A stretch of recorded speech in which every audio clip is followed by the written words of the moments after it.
सब युवक को एकादशी करनी चाहिए। और एकादशी करने का फल क्या होता है? भैया देखो, सबसे पहली बात, फल की कामना से अगर एकादशी कर रहे हो तो बिल्कुल मत करो। फल की कामना से जो भी करना है वो देवताओं का यजन कीजिए। अगर श्री कृष्ण के संबंध की कोई बात करनी है तो फिर फल मत सोचिए उसमें, क्योंकि स्वयं श्री कृष्ण गीता में कहते हैं कर्म फल त्याग, फल की इच्छा से मेरा भजन मत करो।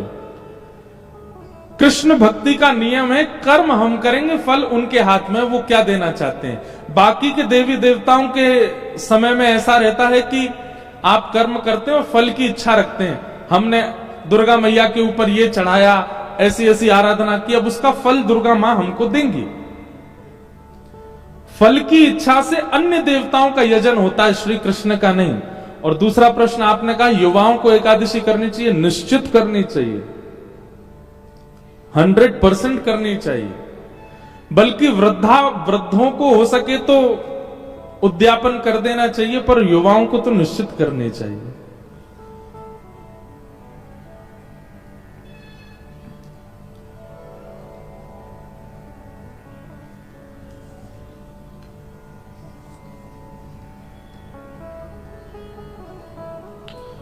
किन्हीं का भाव है, मेरे घर में सभी कोई मांस आदि खाते हैं, मैं नहीं खाती हूं, तो मुझसे सभी कोई मेरे विरुद्ध हैं कि हमारे यहां नहीं चलेगा और तुलसी माला खोलने को बोलते हैं। क्या गुरुजी मैं गलत कर रही हूं? और मेरे घर मांस बनता है, इसलिए मैं लड्डू गोपाल जी को भोग नहीं लगाती, दे सकती हूं।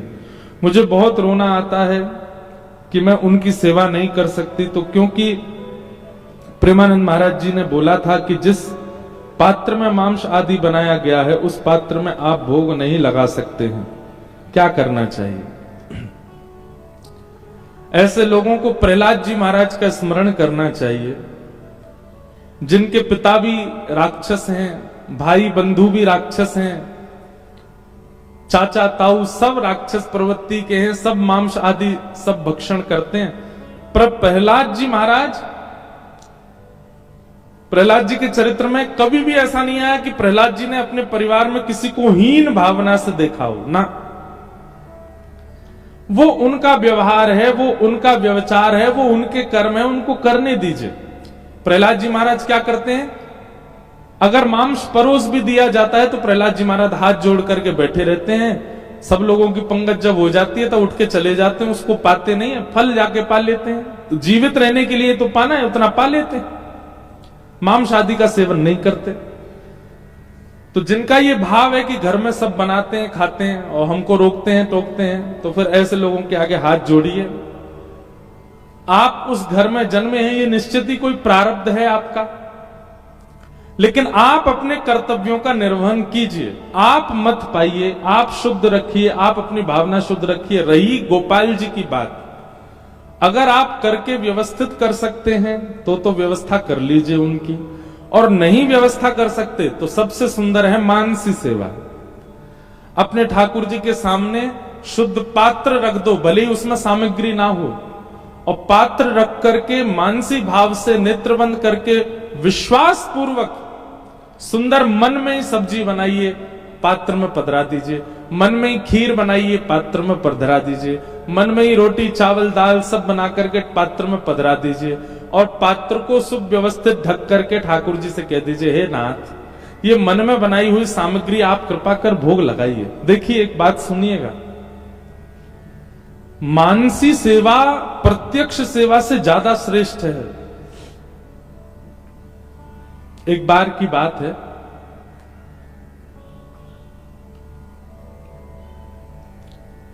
एक मंदिर के गुसाई जी ने उद्घोषणा की, क्या? गांव के जितने लोग हैं प्रत्येक दिन एक एक व्यक्ति का नंबर आएगा, और वो व्यक्ति अपने घर से प्रसादी बना करके ठाकुर जी को भोग लगाएगा। बहुत ध्यान से सुनिएगा। तो सारे गांव के घर जो थे उन सबको पर्चियां दे दी गई कि हाँ भाई इस तारीख को तुम्हारे घर से आएगा, इस तारीख को तुम्हारे घर से आएगा। नियम बता दिए, इतना शुद्धता से बनाना, ऐसे बनाना, ये सामग्री बनाना। सब लोगों को अपना सौभाग्य लगने लगा कि भाई मंदिर की प्रसादी हमारे घर से बन के जाएगी। उन्हीं घरों में एक परिवार था जो बिल्कुल दीनहीन था। उनके पास ज्यादा व्यवस्था नहीं थी। एक बार यदि प्रसाद पा लेते थे घर के लोग तो 3 दिन तक भोजन नहीं बनता था।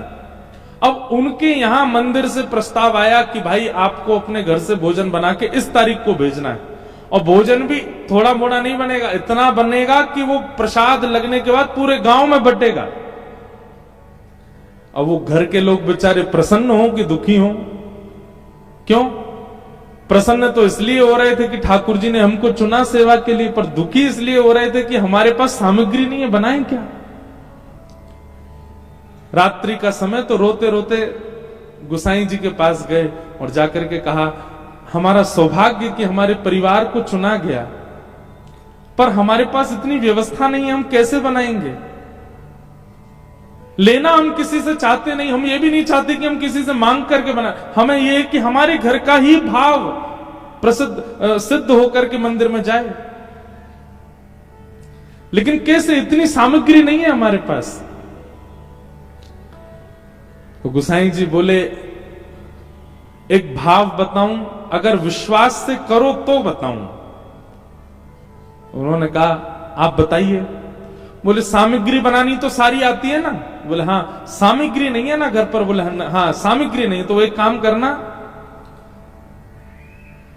मानसी भाव से सब क्रिया करना, नेत्र बंद करके बैठ जाना, सामने चूल्हा पर बर्तन रख देना और बिल्कुल प्रत्यक्ष विश्वास के साथ ये मानना, अब हमने घी उठा करके इसमें डाल दिया, अब घी में हमने राई डाल दी, अब इसमें हल्दी डाल दी, मिर्च डाल दी, छोंक लगा दिया, अब इसमें चावल डाल दिए, चावल बन गए, आहा कितनी अच्छी सुगंधी आ रही है, केसर पधरा दी, अब चलो चावल बन गए, अब खीर बना दो, दूध औटा दिया, दूध में मिश्री डाल दी, उसमें चावल पधरा दिए, इलायची डाल दी, एक एक चीज उसमें पधराते जाना और इतने विश्वास से पधराना कि नहीं तुम सोच नहीं रहे हो, तुम प्रत्यक्ष बना रहे हो।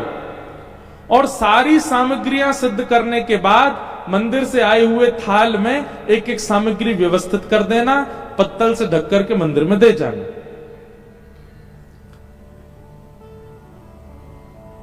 अब जिन परिवार को ये बात बताई गई वो लोग गए और जाकर के उन्होंने पूर्ण भाव से, बहुत ध्यानपूर्वक सुनिएगा, पूर्ण भाव से नेत्रबंद किए और मन में भाव रखा, हाँ ठाकुर जी आपके भोग के लिए सामग्री बन रही है, बढ़िया, हमने गोबर का चौका लगाया है, गोबर की सुगंधी आने लगी उनको, हमने चूल्हा चेता दिया, उसके ऊपर कढ़ाई रख दी, इसमें जल डाल दिया, चावल पका दिए, इधर सब्जी बन रही है, छोटी बिटिया आलू अमनिया कर रही है, यहाँ पर मिर्च काटी जा रही है, यहाँ से धनिया रखे जा रहे हैं, सब सामग्री बन रही है, ये सब्जी बन रही है, ये दूध घर की सामग्री बन रही है, ये रोटी बन रही है। सब सामग्रियां यथावत जैसे जितनी देर में सिद्ध होती हैं उतनी देर लगा करके विश्वास के साथ उन्होंने मन में सिद्ध की, और मन में सिद्ध करने के बाद मंदिर से आए हुए थाल में एक एक दाल, चावल, रोटी, सब्जी, जो भी सामग्री सब पधरा दी, और पधरा करके दूसरी थाल से ढक करके सिर पर रख के एक एक कढ़ाई जो जो सामग्री बनी सब पे पत्तल रख के मंदिर ले गए और मंदिर में जाकर के पधरा दिया। और गोसाई जी से कहा, उसमें खीर है, इसमें कड़ी है, इसमें चावल है, यहाँ रोटी है, आदि आदि सब भाव बता दिए और प्रणाम करके वे चले गए।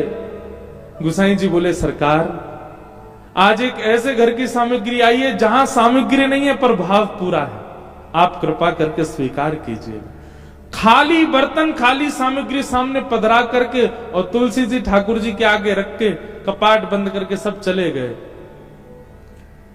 1 घंटा बाद जब लौट करके आए तो सबको यह था कि भाव से बनाया, ठाकुर जी भाव से स्वीकार कर लेंगे, लेकिन लौट करके जब कपाट खोल करके भीतर गए तो जो जो सामग्री विचार की थी, जो जो विचार में, मानो खीर अगर थोड़ी थोड़ी पीली सी थी केसर के रंग के कारण, तो भीतर प्रवेश करती जैसी सामग्री मन में सोची थी वैसी सामग्री प्रत्यक्ष प्रकट हो गई और ठाकुर जी ने सबका भोग लगा लिया। और